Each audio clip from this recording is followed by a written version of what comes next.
సరే కాబట్టి ఇక్కడ ఆ సూర్యకాంతం పడ్డ తర్వాత అప్పుడు అనుకున్నాడు మిట్ట మధ్యాహ్నం అయిపోయింది, ఇక నేను వెళ్ళాలి, ఇక్కడ ఉండకూడదు, ఎందుకంటే మా నాన్నగారు అమ్మగారికి సేవ చేయాలి, భోజనం పెట్టాలి కదా, వాళ్ళు ఎదురు చూస్తుంటారు నా కోసం, అబ్బాయి రాని అంటారు. తల్లిదండ్రుల యొక్క అలవాటు ఎట్లా ఉంటుందంటే కొడుకు లేకుండా భోజనం చేయరు వాడు. రాని అమ్మ రోజు ఉండేవాడు కదా, రోజు కలిసి తింటున్నాం కదా, అబ్బాయి రాని అంటారు. కాబట్టి నా కోసం ఎదురు చూస్తుంటారు, కప్పుకొని వెళ్ళాలని చెప్పేసి అనుకొని కళ్ళు మూసుకొని పైకి లేవబోయాడు. ఇంకెక్కడ పైకి లేస్తాడు? ఆయన తిరిగింది హిమాలయ పర్వతం మీద. ఆ హిమాలయ పర్వతం మీద తిరుగుతున్నాననేటువంటి ఝాసే లేదు ఆ ప్రవరునికి. ఆ మంచు వల్ల కరిగేయబడ్డాయి. నీహార వారి బెరసి, మంచు ఎక్కడైనా మంచు మీద తిరిగితే కాలకుంటుందంటే పసరు పూసుకుంటే అయిపోయింది. అప్పుడు బాధపడ్డాడు, అదే ఎంత నేను జడుణ్ణి, నేను వేదాలు చదివాను, శాస్త్రాలు చదివాను, పురాణాలు చదివాను అనుకున్నాను, గొప్ప మేధావిని నేను అందరూ పొగుడుతున్నారు, నా తెలివి తెల్లారిపోయింది, నేను మంచు మీద నడవడం ఏంటి పసరు పూసుకొని అని చెప్పేసి అనుకున్నాడు. కొన్ని ప్రదేశాలు చూసిన తర్వాత ఆయనకు అప్పుడు మనసు బాధ కలిగి బుద్ధి జాడ్య జనితోన్మాదుల్ గదా శ్రోత్రియుల్ అన్నాడు. శ్రోత్రియులుగా శృతి చదువుకున్న వాళ్ళు, వేదం చదువుకున్న వాళ్ళకు బుద్ధి పనిచేయదు ఒక సమయానికి. వైసా భూపి అంటారు. ఈ వైదికులకు వేదం చదువుకున్న వాళ్ళకు సమయానికి బుద్ధి పనిచేయదు. అందుకోసం నేను ఇంత చదువుకున్నాను, పండితుడయ్యాను, కానీ నా బుర్ర పని చేయలేదు, కనీసం పాదాలకు లేపం కరిగిపోతుందని తెలియదా, పాదాలు పూసుకోండి అని చెప్పేసి బాధపడుతూ, సరే ఇక్కడ హిమాలయ పర్వతం మీద చాలామంది ఋషులు, సిద్ధులు, తపస్సు చేసుకునే వాళ్ళు ఉంటారంటారు, ఎవరైనా కనబడి నాకు దారి చెప్తారేమో, నేను ఎక్కడి నుంచి వచ్చినా తెలియదు, కళ్ళు మూసుకొని బయలుదేరి వచ్చాను, కాబట్టి ఇప్పుడు మళ్ళీ నా ప్రదేశానికి వెళ్ళాలంటే ఎలా వెళ్ళాలి, ఏ ఋషీశ్వరుడు సహాయం చేయాలి అని చెప్పి అనుకుని తిరగటం మొదలుపెట్టాడు. పర్వతం మీద తిరిగితే ఎవరు కనబడతారు? అక్కడ ఎవరు లేరు. కొంత దూరం వెళ్ళిన తర్వాత సంగీతం వినిపించడం మొదలుపెట్టింది. గానం వినిపిస్తుంది, ఎవరో వీణ వాయిస్తున్నారు, వీణావాదనం వినిపించింది. ఆ వీణావాదనం ఎక్కడి నుంచి వస్తుందో శబ్దం అని చెప్పేసి అనుకొని ఆ వీణావాదనం జరుగుతున్న వైపు, ఆ వీణా శబ్దం వస్తున్న వైపు, ఆ వీణ అక్కడికి వెళ్ళాడు నెమ్మదిగా. 2 అడుగులు వేసేసరికి ఒక చెట్టు కింద కూర్చొని ఒక కాంత వీణ వాయిస్తూ కూర్చుంది. ఆమె అప్సరసల్లో ఒకటి, వరోధిని అప్సర శిరోమణి. నారాయణ రెడ్డి గారు పాటలు రాశారు, అందుకోసం అప్సరసల్లో ఆమె శిరోమణి రాశాడు. ఆమె శిరోమణి కాదో కానీ ఆ వరోధిని వచ్చి అక్కడ ఉంది. ఎందుకంటే ఆమెకు అప్సరసల్లాగా స్వర్గలోకంలో ఉండి ఇంద్రుడు చెప్పినట్టుగా చేయడం ఆమెకు ఇష్టం లేదు, రంభావరోసుల్లాగా. అందుకోసం ఆ లోకాన్ని వదిలేసిందని చెప్పి రాస్తారు విశ్వనాథ సత్యనారాయణ గారు. ఆ లోకాన్ని వదిలేసి వచ్చేసి ఇక్కడ ఉండి ఇక్కడ సంగీత సాధన చేసుకుంటూ ఉంది ఆమె. అలా కూర్చొని వీణను వాయిస్తున్నటువంటి ఆమెకు ఈ ప్రవరుడు ఆమె దగ్గరికి వస్తున్నాడండి.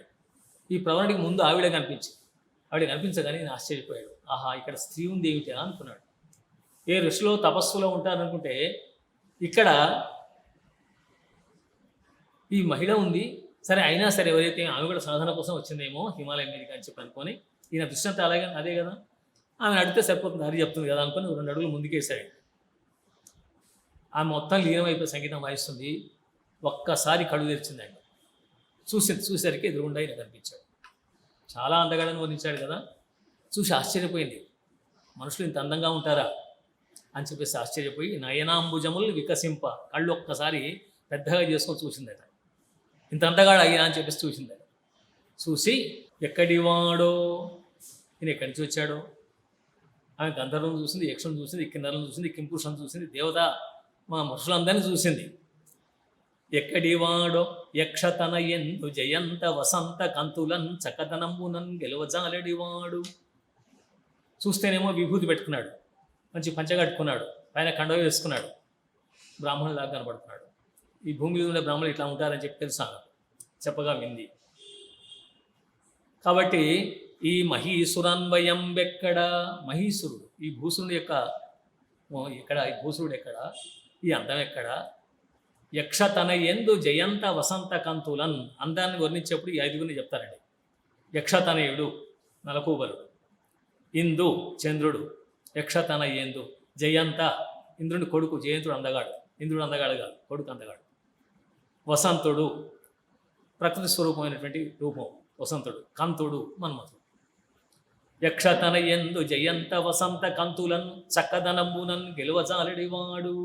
తన అందంతో 5గురిని కూడా గెలుస్తాడు, అంత అందగాడు. ఆమె కనిపించింది, చాలా అందంగా కనిపించాడు. ఈ మహీసురన్వయం ఎక్కడ, ఈ తనో విభవం ఎక్కడ, ఏం వైభవం, ఏం శరీరం, ఏం లావణ్యం, ఆహాహాహా, ఇంత అందాన్ని ఎక్కడ చూడలేదా అనుకోండి. ఒక అప్సరస ఆశ్చర్యపడిందంటే నిజంగా ఆయన ఎంత అందగాడో. అలాంటి ప్రవణ చూసి ఒక్కసారి లేచి ఝళంఝళ కటక సూచిత వేగ పదారవిందయ్యి లేచి, ఆమె లేచేప్పుడే పాదాలకు మంజీరాలు ఉన్నాయి, పాదాలు ఉన్నాయి. లేచేసరికి గల్లు గల్లు అని చప్పుడు వస్తున్నాయి. ఆ వీణను పక్కన పెట్టేసింది, నిలబడింది. ఒక్కసారి నిలబడి సిగ్గుపడింది. ఒక్క పోక చెట్టు నునుబోదేయ, ఒక సన్నటి పోక చెట్టు సన్నగా ఉంటుందండి. ఆ పోక చెట్టు చాటుకి వెళ్ళి నడుము మీద చేయి పెట్టుకుని ఆ పోక చెట్టు మీద చేయి పెట్టి చూస్తుందట ఆయన. ఇదేంటి ఇవి లేచే అక్కడ పోయి నిలబడింది అని చెప్పి అనుకున్నాడు.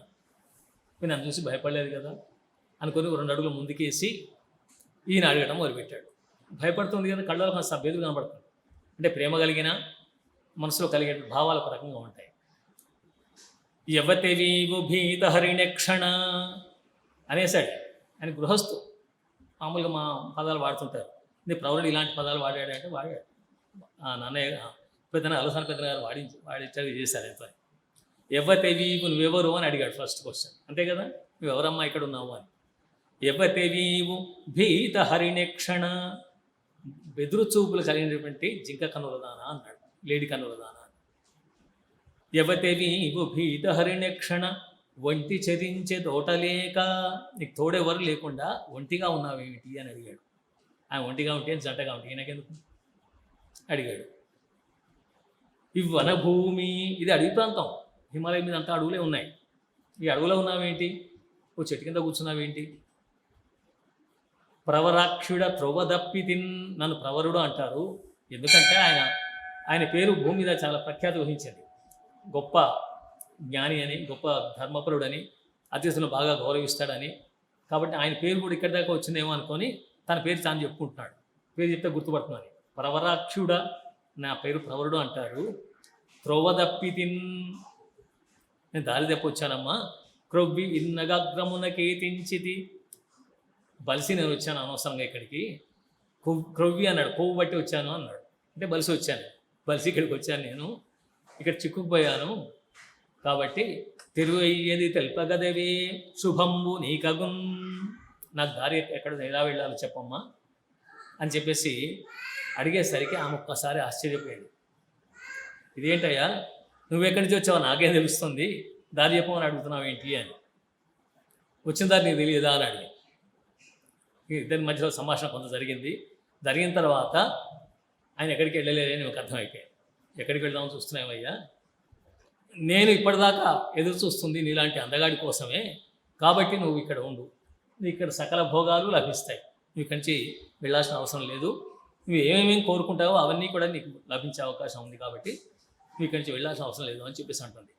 లేదు, నాకు యజ్ఞయాగాలు పాడైపోతాయి, మా అమ్మ నాన్న తిండి తినకుండా ఉంటారు, తర్వాత పంట పొలాలు చూసుకునే వాళ్ళు లేరు, మా విద్యార్థులకు చదువు చెప్పేవాళ్ళు ఉండరు, ఇవన్నీ ఇబ్బందులు వస్తాయి, నేను వెంటనే వెళ్ళాలి అని చెప్పేసి అన్నాడు.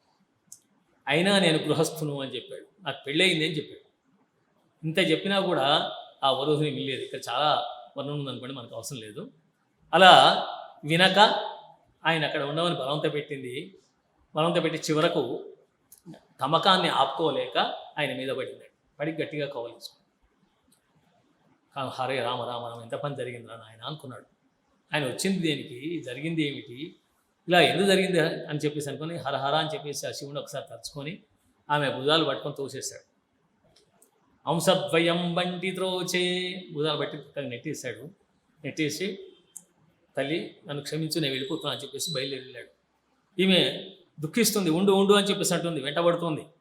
ఆయన ఆగేట్లేడు, గబగబ వెళ్ళిపోయి, ఎలా వెళ్ళిపోవాలి నేను, మా ఇంటికి దారి ఎట్లాగా, ఎవరు చూపిస్తారు, ఇక్కడ ఎవరు కనిపించట్లేదు, ఇదేం మధ్యలో ఇది వచ్చేసింది, ఈవిడ వచ్చేసింది, ఇదేం ఇబ్బంది అబ్బా అని చెప్పేసి అనుకొని అక్కడ కూర్చొని ఒక్కసారి, నేను రోజు అగ్నిహోత్రం పూజ చేస్తాను, 3 అగ్నులను పూజిస్తాను, గార్హపత్యాగ్ని, దక్షిణాగ్ని, ఆహ్వానీయాగ్ని.